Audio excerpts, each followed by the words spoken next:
Hi everyone, সবাই কেমন আছেন? আশা করছি সবাই অনেক ভালো আছেন। সবাইকে ওয়েলকাম জানাচ্ছি। তো আজকে বাজার থেকে নিয়ে আসা হয়েছে দুই ধরনের মাছ। তো এগুলো তো চিংড়ি মাছ, সবাই চিনেন। আর এগুলো কি মাছ, কে কে চিনেছেন কমেন্ট বক্সে কমেন্ট করে জানাবেন। আমি জানি অনেকেই চিনেন। তো এগুলোকে আমরা বলে থাকি চিংড়ি মাছ। কে কে মাছ বলে থাকেন অবশ্যই কমেন্ট বক্সে জানাবেন। এগুলো কিন্তু অনেক টেস্ট মাছগুলো খেতে। তো মাছগুলো আমি নিয়ে নিয়েছি, এখন কেটে নিব। তো এখানে মাছগুলো কিন্তু অনেক তাজা, এগুলো কিন্তু একদম লাফিয়ে পড়ে যাচ্ছিল।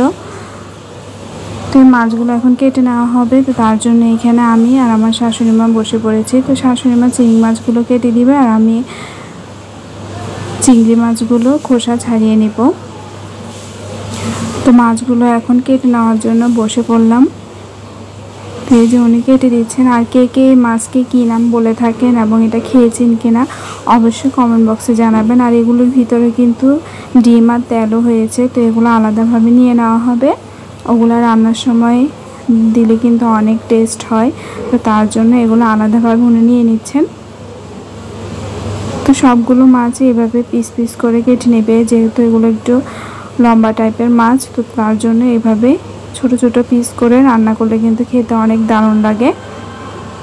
আর ওইদিকে আমিও বসে পড়লাম চিংড়ি মাছগুলো কেটে নেব, খোসা ছাড়িয়ে নেব। খোসা ছাড়িয়ে নিলে চিংড়ি মাছগুলো খেতে ভালো লাগে, না হলে কিন্তু রান্নার পর শক্ত শক্ত হয়ে যায়। তো তার জন্যই এই যে এইভাবে ছোট ছোট পিস করে কেটে নিচ্ছে। আর এগুলো ডিম তেলগুলো আলাদা করে নিয়ে নিচ্ছে। তো আমিও এদিকে বসে গেলাম চিংড়ি মাছগুলো কাটার জন্য।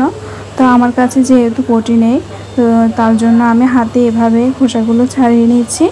আর চিংড়ির মাথাগুলো আমার শাশুড়ি মাই কেটে দিবে। তো তার জন্য খোসাগুলো খুব সুন্দরভাবে এভাবে ছাড়িয়ে নিচ্ছি। তো এই দুটো মাছই কিন্তু আমার অনেক পছন্দের, অনেক ভালো লাগে। তাও উনি মাছগুলো কেটে দিবে আর আমি রান্না করব। মাছগুলো খেতে কিন্তু দারুণ মজা, অনেক টেস্ট। যারা খেয়েছেন অবশ্যই জানেন। আর কে কীভাবে রান্না করে থাকেন, অনেক অঞ্চলে অনেকভাবে রান্না করে খেয়ে থাকে। তো কমেন্ট বক্সে জানাবেন। তো সবগুলো চিংড়ি মাছ এভাবে খোসা ছাড়িয়ে নিচ্ছি। তো যারা ভিডিওটি ফেসবুক পেজ থেকে দেখছেন অবশ্যই ফলো দিয়ে রাখবেন আর লাইক কমেন্ট শেয়ার করবেন। আর যারা ইউটিউব থেকে দেখছেন অবশ্যই চ্যানেলটি সাবস্ক্রাইব করে পাশে থাকবেন। তো সবগুলো চিংড়ি মাছ আমার কেটে নেওয়া হয়ে গিয়েছে। আর এখন এগুলোর মাথাগুলো আমার শাশুড়ি মা কেটে নেবেন।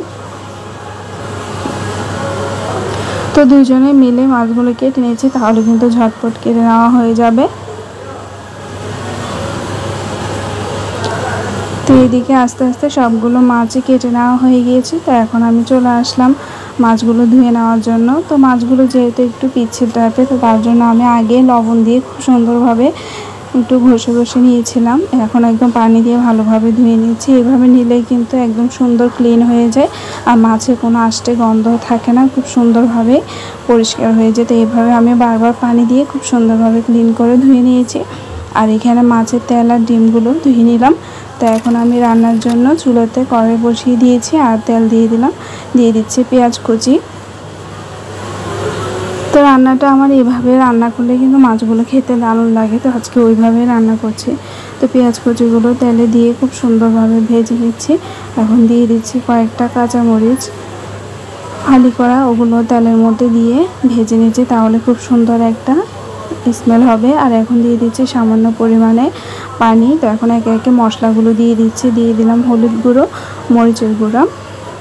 তো দিয়ে খুব সুন্দরভাবে কষিয়ে নিচ্ছি। তো একটু যখন কষিয়ে আসবে এই পর্যায়ে আমি মাছের তেল আর ডিমগুলো দিয়ে দিলাম। ওগুলো দিয়ে খুব সুন্দরভাবে ভালোভাবে কিছুক্ষণ কষিয়ে নিব। তো ভালোভাবে যখন কষানো হয়ে যাবে তখন আমি মাছগুলো দিয়ে আরও কিছুক্ষণ কষিয়ে নিব। তো এই যে মাছগুলো দিয়ে দিলাম আর এখন উপর থেকে ধনেপাতা কুচি দিয়ে আর স্বাদ মতো লবণ দিয়ে নেড়ে চেড়ে দিব। তো বেশি নাড়া যাবে না, তাহলে কিন্তু মাছগুলো ভেঙে যাবে, কারণ মাছগুলো একটু নরম টাইপের। বেশি ঘাটাঘাটি করলে মাছগুলো একদম কাটা কাটা হয়ে যায়, ভেঙে যায়। তার জন্য এভাবে আমি ধরে কড়াইটা নেড়ে নেড়ে বারবার কষিয়ে নিচ্ছি। তো এইভাবে যখন মশলার সাথে মাছগুলো খুব সুন্দরভাবে কষানো হয়ে যাবে তখন আমি কিন্তু সামান্য পরিমাণে পানি দিব। তো এইভাবে বারবার নেড়ে চেড়ে উপর নিচ করে কষিয়ে নিলাম। আর এই পর্যায়ে আমি সামান্য পানি দিয়ে দিলাম। তো ঝটপট আমার রান্নাটা কিন্তু হয়ে গিয়েছে। খেতে কিন্তু দারুণ হয়েছিল, অনেক টেস্টের একটা মাছ। তো আজকের ভিডিওটা এই পর্যন্ত। সবাই অনেক ভালো থাকবেন, সুস্থ থাকবেন।